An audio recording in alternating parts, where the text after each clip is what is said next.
जी। तो बिस्मिल्लाहिर्रहमानिर्रहीम, question number 13 हमारे पास ये डाटा दिया हुआ है। क्लास बाउंड्रीज हैं और फ्रीक्वेंसीज हैं हमारे पास। हमसे रिक्वायर्ड है कि हम इसमें मीडियन और क्वार्टाइल्स जो है वो फाइंड करें। और यूज हमने क्या करना है, क्युमुलेटिव फ्रीक्वेंसी पॉलीगन जो है वो हमने इस्तेमाल करना है इस मकसद के लिए।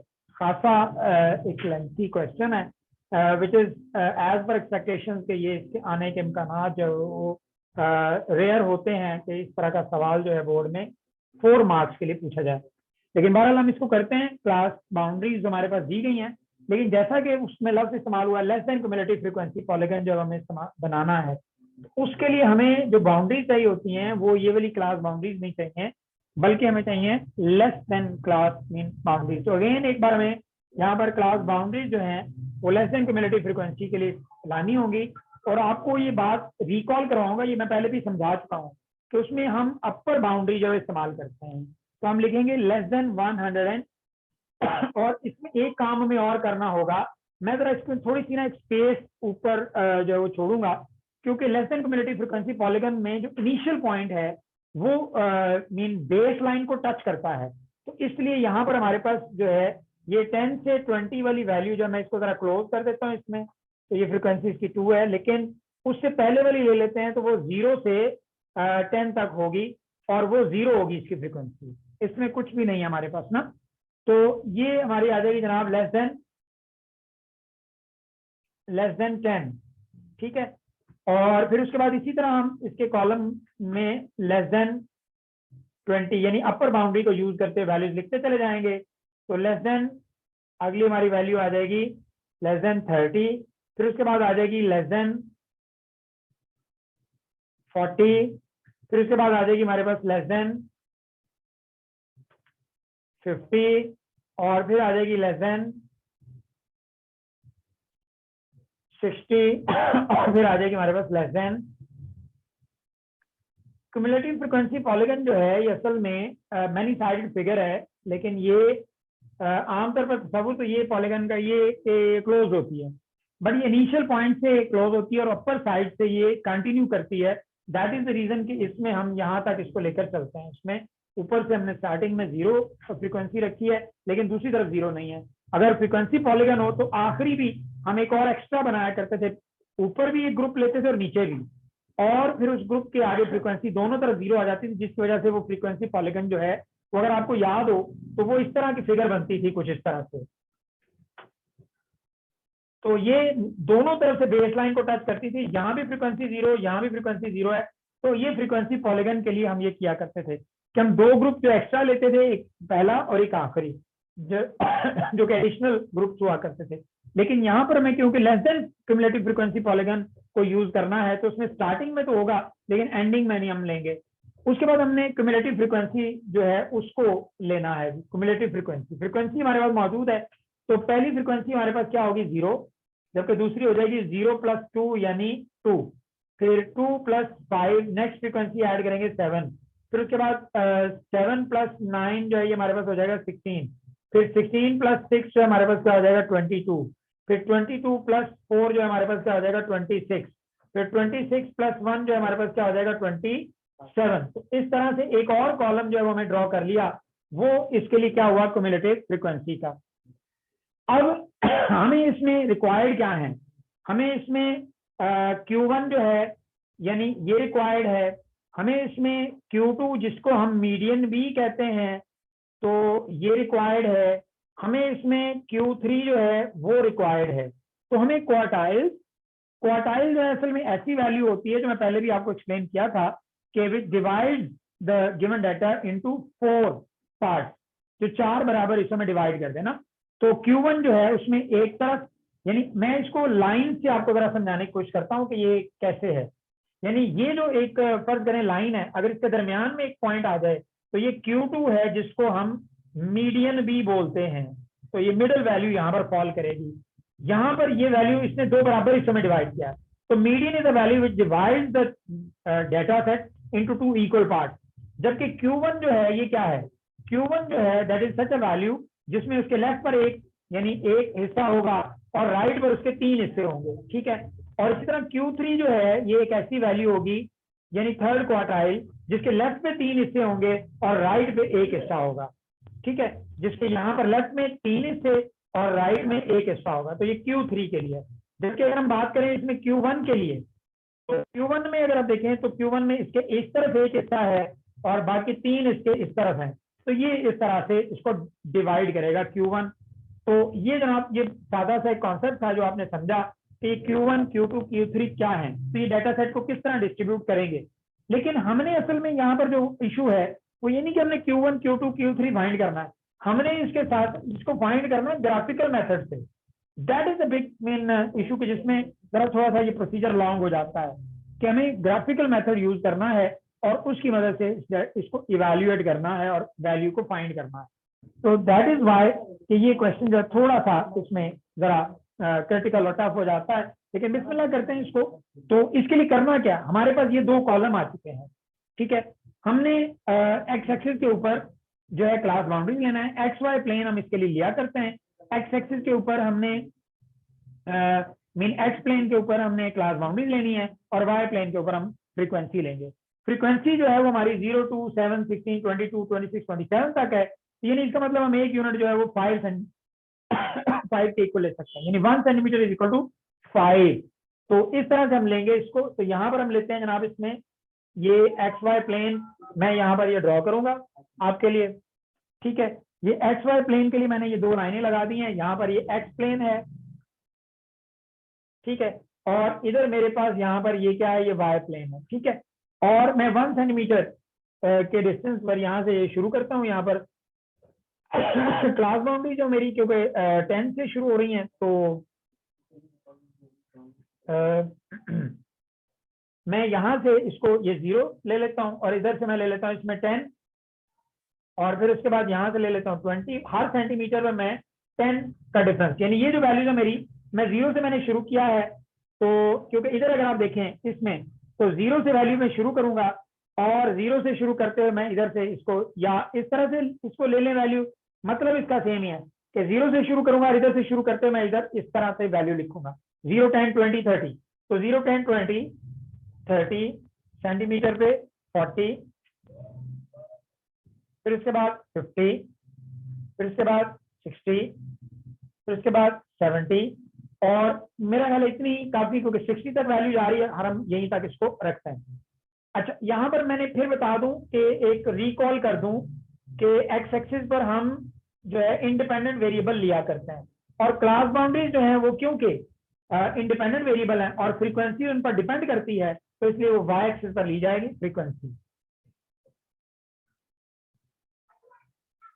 ठीक है। फ्रीक्वेंसी जो हम इस पर लेंगे और इसके लिए 1 सेंटीमीटर हमने चूज कर लिया कि ये 5 के इक्वल है। 5, 10, 15, 20 और 25, ठीक है जी। तो ये जनाब हमारे पास स्केल हो गया कि हमने इस तरह से ले लिया। अब अगला सिलसिला इसका चलाते हैं, तो अब हमने इसको प्लॉट करना है, जो हमारे पास ये डाटा दिया हुआ है इसको प्लॉट करना है, ठीक है। हमारी जो लेस देन 10 में जो वैल्यू आ रही है, 0 एंड लेस देन 10, वो हमारी वैल्यू कहाँ पर होगी जी,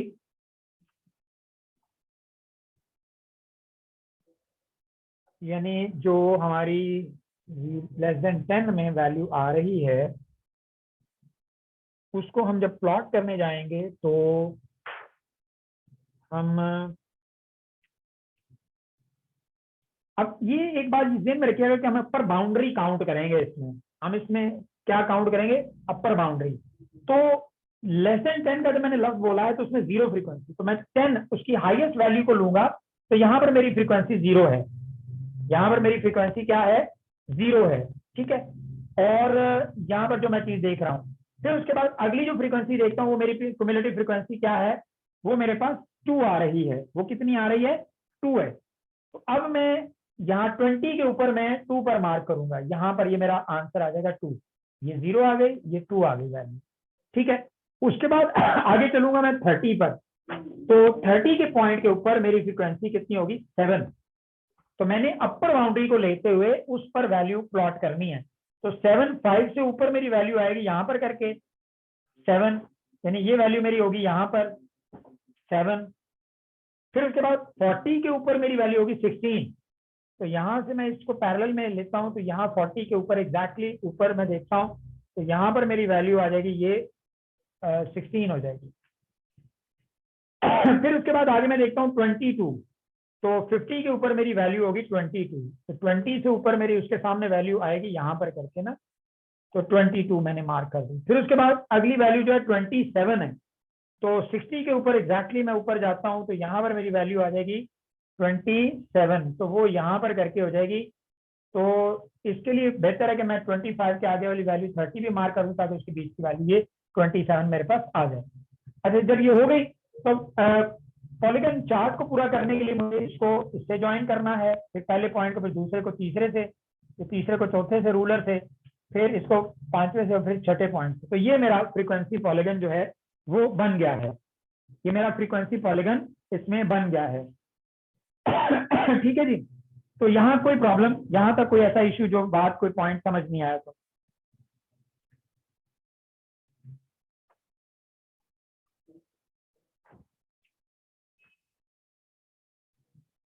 जी, अब हमने क्योंकि Q1, Q2 और Q3 फाइंड करना है, तो इस मकसद के लिए हमें सबसे पहले क्या चीज पता होनी चाहिए? n पता होना चाहिए। हमारे पास यहाँ पर n क्या है, यानी टोटल फ्रीक्वेंसी वो है 27, वो क्या हमारे पास 27 है।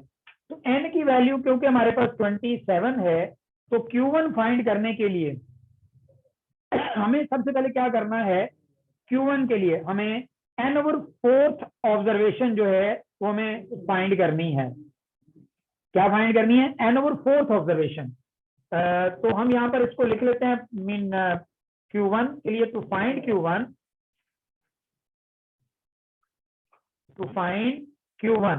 हमें करना क्या है जी? हमें n/4 TH ऑब्जर्वेशन वो फाइंड करनी है जी। अब ये TH ऑब्जर्वेशन यानी n की वैल्यू कितनी है? 27 है, तो 27/4 TH ऑब्जर्वेशन, तो ये क्या होगी जी हमारे पास?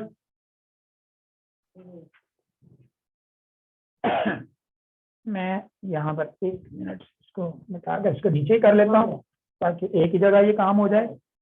तो यहाँ पर देखिएगा, इसमें 27/4 TH ऑब्जर्वेशन जी, कैलकुलेटर से जरा कैलकुलेट करें तो आंसर क्या आता है जी? 6.75 6.75 आता है। अब 6.75 जो है ये हमने देखना है कि ग्राफ के ऊपर y एक्सिस पर ये कहाँ लोकेट करता है, क्योंकि हमने फ्रीक्वेंसी में इसको जज करना है ना इसको, तो हमने देखना है कि y एक्सिस पर, तो हम इसको लोकेट करेंगे तो देखेंगे कि वो कहाँ पर वो चीज आती है, और वो फिर उसके बाद उसको, तो 6.75 हम यहाँ पर ही मैं पॉइंट लिख देता हूँ कि on the graph locate 6.5, on the graph locate 6.75, और कहाँ लोकेट करना है? On y axis, y axis पर हमने इसको लोकेट करना है। ठीक है, और उसके बाद हमने करना क्या है? ड्रॉ द हॉरिजॉन्टल लाइन, कि उस मकसद के लिए हमने क्या करना है कि हमने एक हॉरिजॉन्टल लाइन ड्रॉ करनी है। तो 6.75 जो है ये अंदाजे से, क्योंकि बिल्कुल एग्जैक्टली तो आप ड्रॉ नहीं कर सकते, 7 से थोड़ा सा नीचे, यानी फर्ज करें 7 यहाँ पर आपका आ रहा है, 2 मिलीमीटर का 1 होता है ना यहाँ पर, तो ईच 2 मिलीमीटर जो है वो 1 यूनिट के इक्वल होगा, 1 यूनिट के इक्वल आएगा इसमें ऑन मीन y एक्सिस के ऊपर हर 2 मिलीमीटर जो 1 यूनिट के इक्वल होगा, और 1 सेंटीमीटर जो है वो इक्वल होगा 5 यूनिट के। ठीक है जी, तो ये चीज आप इसमें ध्यान में रखेंगे। अब ये तकरीबन इधर आएगी वैल्यू, आप अप्रोक्सीमेटली इसको करेंगे, एग्जैक्टली आंसर इसमें नहीं आता, आप हॉरिजॉन्टल लाइन रूलर से ड्रॉ करेंगे। ठीक है, और फिर उसके बाद आपने क्या करना है कि यहाँ पर आपने इसको वहां से जहां वो हॉरिजॉन्टल लाइन मैच करेगी, आप सेट स्क्वायर ले लें, यानी वो एक ट्राइंगल होती है ना ज्योमेट्री में, वो ले लें, या फिर आप ये करें कि आप रूलर का कॉर्नर रख के इसको बिल्कुल एग्जैक्टली फिर एक वर्टिकल लाइन यहाँ पर ड्रॉ करें। तो एक वर्टिकल लाइन यहाँ पर ड्रॉ करें तो आपके पास इधर जहां पर ये चीज मेंशन होगी, ये चीज जो ये पॉइंट यहाँ पर ये जो आ रहा है, ये पॉइंट क्या है, ये Q1 आपका निकला है।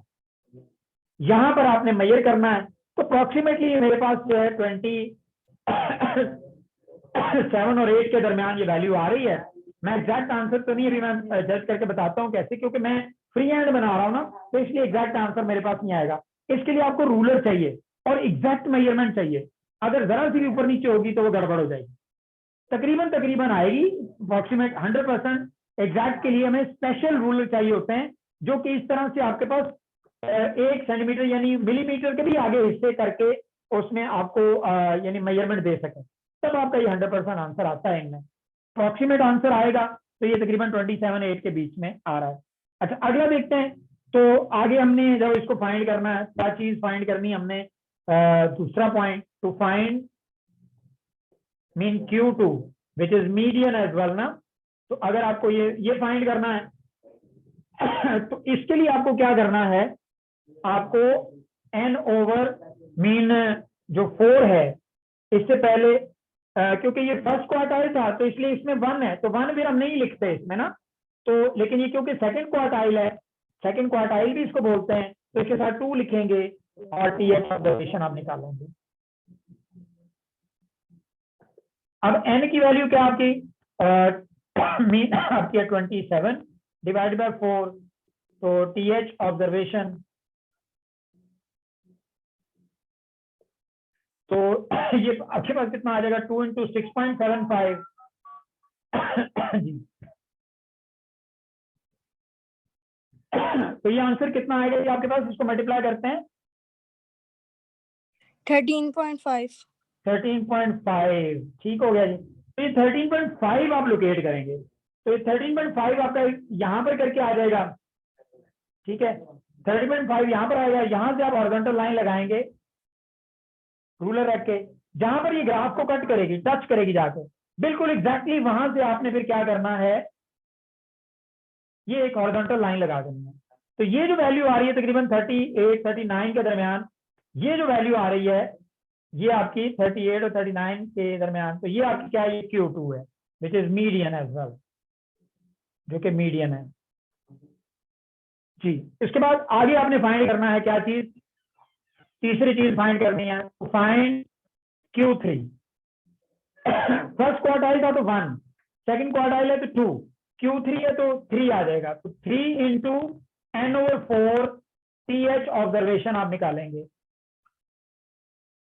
ये आपने निकालनी है, ठीक है। तो ये आपने क्या करना है, 3 × 27/4 TH ऑब्जर्वेशन होगी, तो 3 × 6.75, तो ये आंसर क्या आएगा जी आपके पास, 20.25। 20.25 जो है ये अपनी ऑब्जर्वेशन आपकी आ जाएगी। अब आपने 20 के बिल्कुल थोड़ा सा ऊपर से लाइन आपने ड्रॉ करनी है, हॉरिजॉन्टल लाइन ड्रॉ करनी है, और फिर यहां से आपने जहां पर वो कट करेगी वहां से आपने, तो 48 के करीब जो है ये अप्रोक्सीमेटली 47-48 के करीब ये आपका यहाँ पर ये वैल्यू आएगी, और ये वैल्यू क्या है, ये आपकी ये Q3 है आपको। इस तरह से जो आपने करना क्या है, on the graph locate this value. फिर उसके बाद अगला जो पॉइंट होता है वो आपका क्या है जी, कि आपने horizontal line segment parallel to x axis draw करना है विच टच द पॉलीगन, और फिर ड्रॉ करनी है आपने वर्टिकल लाइन, जो मैंने आपको प्रोसेस सारा बताया है, जो एक्स एक्सिस को टच करेगी। तो वहां पर आपने क्वार्टाइल की वो वैल्यू रीच करनी है जो कि उस लाइन सेगमेंट के ऊपर, इस लाइन सेगमेंट के ऊपर जो वैल्यू आ रही है, यानी ये वैल्यू, हॉरिजॉन्टल लाइन ड्रॉ करेंगे, फिर वहां से वर्टिकल लाइन ड्रॉ करेंगे, जहां पर वो हॉरिजॉन्टल लाइन को टच करेगी वो पॉइंट आप रीड करेंगे, वो आपकी Q यानी क्वार्टाइल की वैल्यू होगी। तो इस तरह से आप 3 क्वार्टाइल जो है Q1, Q2, Q3 जो है क्यूमुलेटिव फ्रीक्वेंसी पॉलीगन की मदद से फाइंड कर लेंगे। तो if you have any question regarding that, कि अगर आपको लगता है कि ये बात समझ नहीं आई, तो एक हमने ये क्वेश्चन कर लिया है, एक हमारे पास एग्जांपल है, आप वहां पर ये सारी बातें लिखी हुई हैं, लेकिन मैंने थोड़ा सा एलैबोरेट करके प्रैक्टिकली सामने डेमोन्स्ट्रेट कर दिया है। पेज 132 133 इस पर ये एग्जांपल नंबर 1 है, जिसमें graphical location of median quartile ये यहाँ पर बताया गया है जी। Graphical location of median and quartile, तो इनकी मदद से हमने ये इसको फाइंड किया है जी। Any problem? No sir. Okay, तो ये था जनाब इसमें हमारा ये आज का सवाल इसमें जी। क्वेश्चन नंबर 13 जो है इसका पार्ट 2 हम करते हैं, और इसमें हमें फाइंड क्या करना है जी, हमें मॉड फाइंड करना है। और मॉड जो है फाइंड करने के लिए जो हमें कहा गया है कि ग्राफिकल मेथड जो है मीन यूजिंग ग्राफ जो है हमें इसको फाइंड करना है। तो इस मकसद के लिए हम क्या करते हैं कि हम एक्स वाई प्लेन लेते हैं, जिसके ऊपर एक्स एक्सिस के ऊपर हमने क्या लेना है, क्लास बाउंड्रीज लेनी है। हमने क्लास बाउंड्रीज लेनी है और वाई एक्सिस के ऊपर हम फ्रीक्वेंसी ले लेंगे।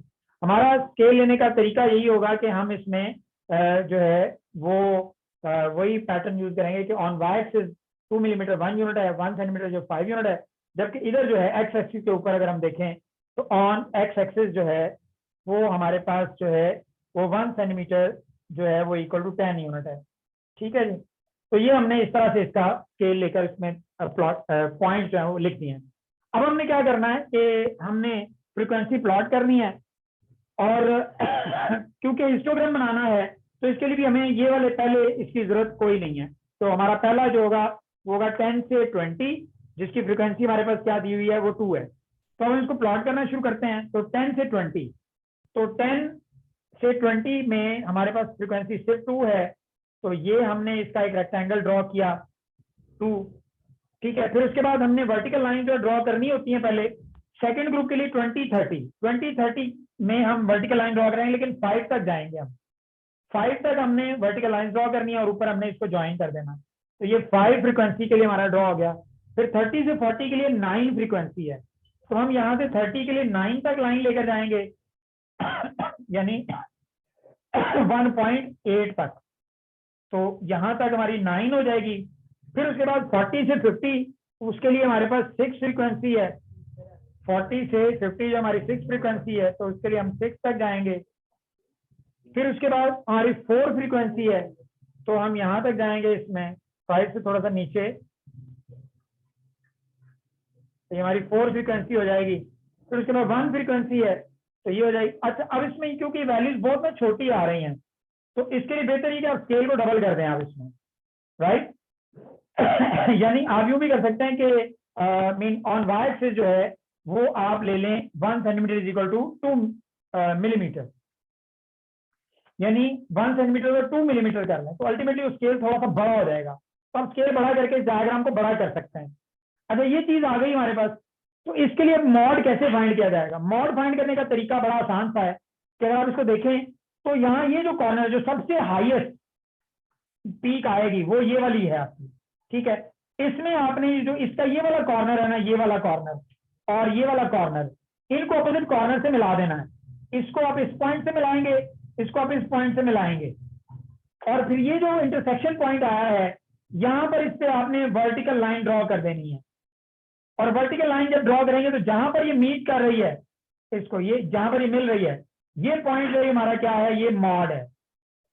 और ये हमारे पास ये 35 या 36 जो भी आता है, ये आप जरा वहां से चेक कर लीजिए। क्योंकि मैं एग्जैक्ट मेजरमेंट नहीं है इसलिए एग्जैक्ट आंसर नहीं बताया जा सकता, लेकिन ये कि आप बुक से देख लीजिएगा और आप रूलर से जब करेंगे तो बिल्कुल एग्जैक्ट आंसर आएगा, वो आप कैलकुलेट करके देख सकते हैं इसमें। एनी प्रॉब्लम जी? No sir. क्वेश्चन नंबर 13 था जी आपका, इसका सेकंड पार्ट, जिसके जरिए आपने फाइंड किया है मॉड ग्राफिकल मेथड से। इसकी भी एग्जांपल उसके आगे मौजूद है और वहां से आप इसको देख सकते हैं मेथड को। अगर कोई प्रॉब्लम हो, पेज नंबर आपका मैं आपको बता देता हूँ, गाइड कर देता हूँ कि पेज नंबर 134 जहाँ पर डायग्राम बनी हुई है, 133 पे एग्जाम्पल नंबर 2 है, 133 34 पे, यहाँ से आप इसको स्टडी कर सकते हैं, इसको एग्जाम्पल को भी, और देख सकते हैं कि इसको कैसे करना है। तो ये तो जनाब क्वेश्चन नंबर 13, आज आपकी एक्सरसाइज 6.2 मुकम्मल हुई। कल इंशाल्लाह हम शुरू करेंगे अगली एक्सरसाइज। ठीक है, ओके फिर।